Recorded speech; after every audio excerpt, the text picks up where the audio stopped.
एते गुड़े गीता पढ़ी आम मूर्ख पुड़ा गीता कहूँ किसी मन रखी कि आवाड़ दिया से मूर्ख कि ये मूर्ख एभली लोक मुझे देखनी जिते दिन बोली प्रवचन जगत 40 वर्ष सत्यानंद बाबू मो सामने उद्देश्य रहा ये हूँ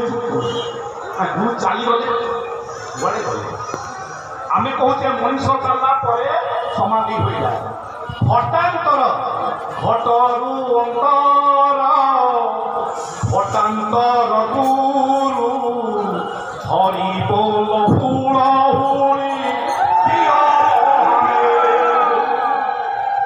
घटरू अंतर घटटा शरीर अंतर किंतु आमे किंतु ए घट भितर नहांती घटा आकाश यही के बुझुना ताले रास बोधे किनी बोधे बहुत दिन तले मुझे नितरास महाराष्ट्र पढ़ी पहला देखा क्षमा कर समस्ते बुद्धि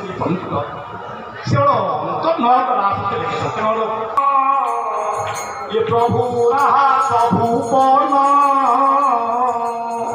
गोविंद गोविंद गोविंद पदुगालुची मकरंद बहुत दिन तक देखी अनेक बही पढ़िया पड़े गुआड़े कौन चाटिया धन विभिन्न वक्ता ये आपने अईटा पुत्र चाटिकी बुलुचु आम आ कि ना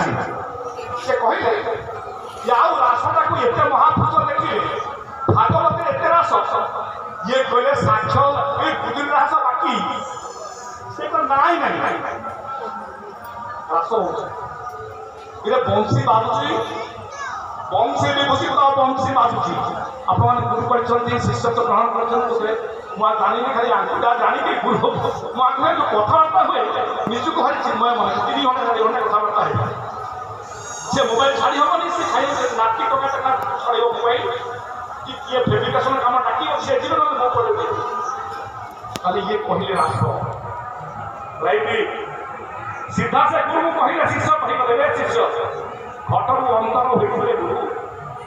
घटरू दायित्व छाड़ी पूरे जगह चेयर छाड़ी से पड़े पढ़े